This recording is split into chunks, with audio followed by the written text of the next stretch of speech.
Баршаңызға сәлем достар. Шеберхана арнасына қайтадан қош келдіңіздер. Амазонканың жұмбақ тропикалық ормандары жауыз ягуарлар, түрлі түсті өте улы бақалар мен ағаш арасында зымыраған кесірткелер мекендейтін алып экосистема. Бірақ ең сұмдық қауіп орманда емес, су астында жасырынған. Әлемдегі ең терең әрі ең үлкен Амазонка өзенінің түбінде сондай қатыгез тіршілік иелері бар. Олардың қасында атақты жақтар Челюсти фильмі жай ғана судағы рахат демал сияқты болып қалады. Назарларыңызға Амазонка суының түбіне түсуге деген құштарлығымызды пышақ кескендей тиятын ең қауіпті 10 мақұлығын ұсынамыз. Бастайық. Тізімімізді қара каймадан бастаймыз. Бұл стероид ішіп, спорт залдан шықпаған алып аллигатор сияқты. Бұл құбыжықтардың ұзындығы 6 метрге дейін жетеді. Ал бас сүйегі әйгілі Ніл крокодилінен де үлкен әрі ауыр. Олар Амазонка суының ресми түрдегі нағыз патшалары. Бұл дегеніміз, олар өз жолында аузына түскен тірі жанның бәрін қылықта салады. Олардың түскі асына өткір тісті пираньялар, маймылдар, су ішуге келген бұғылар, тіпті алып анакондалардың өзі кіреді. Әрине, бұл жыртқыштардың су жағасында аңдаусыз жүрген адамдарға шабуыл жасайтынын ескерте кеткен жөн. Алып рептилиялар тақырыбын ары қарай жалғастырамыз. Назарларыңызда әлемдегі ең үлкен әрі ең ауыр жылан Амазонканың мақтанышы анаконда. Азияның торлы питондары ұзынырақ болғанымен, анакондалардың дене массасы әлдеқайда ауыр келеді. Бұл зәулім жыландардың ұрғашылары еркектерінен айтарлықтай ірі болады, және салмағы 250 килограммға дейін жетеді. Денесінің ұзындығы 9 метр, ал жуандығы кәдімгі бағанадай 30 сантиметрге дейін барады. Олар улы емес, бірақ құрбанын өлтіру үшін улдың да қажеті жоқ. Анаконда өзінің жойқын бұлшықеткішімен олжасын орап алып, сүйектерін сындырып, тұншықтырады. Олардың жеміне алып су шошқалары, каймандар, тіпті аңшы ягуарлар да жатады. Арапайма немесе жергілікті халықтың тілімен айтсақ пираруку, Амазонка мен оның маңындағы көлдерде жүзетін ежелгі алып жыртқыш балық. Сыртқы денесі өте мықты, бейне бір бронды сауытты қабыршақпен қапталғандықтан, олар пираньялар қаптап жүрген қауіпті суда еш қорықпай, еркін жүзе береді. Арапаймалар өте айлакер аңшылар. Олар негізінен балықтармен, бірақ сәт түссе су бетіне жақындаған құстарды да секіріп ұстайды. Бұл балықтар су бетіне жиі шығады, себебі желбезекпен бірге оларға атмосфералық ауа жұту керек. Су бетіне шығып ауа жұтқанда олар бүкіл өзенге естілетін жөтелге ұқсас ерекше сұмдық дыбыс шығарады. Ұзындығы 2-7 метрге, салмағы 90 килограммға жететін бұл балықтың тіпті тілінде де өткір тістері бар. Сырттай қарағанда бұл жануарды көріп, кез келген адам оны өте сүйкімді, зиянсыз деп ойлауы мүмкін. Бірақ бұл алдамшы көрініске ешқашан сенбеңіз. Бұл мақұлықтар әлемдегі ең үлкен тұшы су құндыздары болып табылады. Ересек еркектерінің ұзындығы басынан құйрығының ұшына дейін 2 метрге жетеді.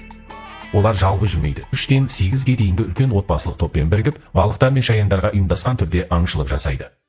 Бұл сүйкімді жануарлар күніне 4 килограммға дейін ет жей алады. Олардың қатыгездігі сондай, құндыздар тобы бірігіп алып анакондаларды қоршап, тірідей талап жеп қойған жағдайлары мәлім. Олар өзен крокодилдерінде оңай жайратады. Бірде құндыздардың 1,5 метрлік кайманды бар жоғы 45 минуттың ішінде сүйегінде қалдырмай жеп қойғаны таңғалыспен тіркелген.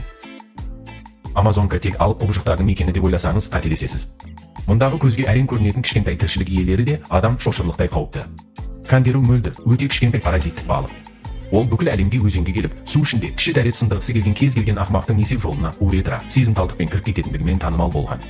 Несеп жолының ішіне еніп кеткен соң, ол арқасында өсетін өткір тікенектердің көмегімен сонда қадалып тұрып қалады. Оны денеден шығарудың жалғыз жолы өте ауыр ота жасау. Табиғатта бұл балықтар ірі балықтардың желбезегіне жабысып, олардың қанын сорып күн көреді. Сондықтан Амазонкада суға түскенде барынша абай болыңыз. Көпшілігіміз акулаларды тек мұхит пен теңіздерде өмір сүреді деп ойлаймыз. Бірақ өгіз акулалар тұщы суда да өздерін бейне бір өз үйінде жүргендей керемет сезінеді. Бұл қауіпті жыртқыштардың Амазонка өзенімен жоғары қарай жүзіп, мұхиттан мыңдаған шақырым алыстағы Перудің Икитос қаласына дейін жеткен кездері болған. Олардың ерекше жаратылған бүйректері судағы тұз деңгейінің өзгеруіне лезде бейімделе алады. Олардың ұзындығы 3 метрге, ал салмағы 312 килограммға дейін жетеді. Ең жаманы, бұл акулалар адам етінен дәм татудан ешқашан бас тартпайды. Статистика бойынша әлемде адамдарға ең көп шабуыл жасайтын және ең агрессивті акула түрі де дәл осы өгіз акулалар болып табылады. Аты жыланбалық болғанымен, генетикалық тұрғыдан олар кәдімгі жайындар, соңы тұқымдасына әлдеқайда жақынырақ. Олардың ұзындығы 2-5 метрге жетеді. Олардың бүкіл денесінің бүйірлерінде орналасқан арнайы органдар жойқын электр тогын шығаруға қауқарлы. Бұл разрядтардың күші 600 вольтке дейін жетеді. Бұл өзеннен су ішіп тұрған үлкен атты бір соққымен сұлатып түсіру үшін толықтай жеткілікті. Әрине, бір соққы сау, ересек адамды бірден өлтіре қоймас, бірақ бірнеше мәрте қайталанған соққы адамның жүрегін тоқтатып немесе тыныс алуын бұғаттап тастайды. Су ішінде ток соққан адам есінен танып, кейін суға батып кететін қайғылы жағдайлар өте жиі кездеседі. Амазонка өзенінің нағыз қорқыныш символы кәдімгі пираньялар. Көп жағдайда бұл балықтар өлекселермен қоректенетін су тазалықшылары болып саналғанымен, бұл олардың тірі әрі сау мақұлықтарға шабуыл жасамайтынын білдірмейді. Олар су астындағы бір тамшы қанның иісін бірнеше шақырымнан сезе алатын аса қауіпті инстинктке ие. Ұзындығы небәрі 30 сантиметрге жететін бұл кішкентай балықтар жүздеген, тіпті мыңдаған топпен бірігіп аңға шығады. Сондықтан олар кез келген ірі жануар, мысалы өзеннен өтпек болған алып су шошқалары немесе жабайы бұқалар үшін де орасан зор қауіп төндіреді. Олардың үстіңгі және астыңғы жақтарында ұстарадай өткір, бір-бірімен мінсіз жымдасатын үшбұрышты тістері бар. Ал тістеу күші өз дене салмағынан бірнеше есе асып түседі. Олар сүйекті де шырпша шағалады. Пираньялар тобы құрбанын айнала қоршап, жабайы аштықпен лап қойғанда, оның етін бар жоғы бірнеше минуттың ішінде жалаңаш сүйегіне дейін мүжіп тастайды.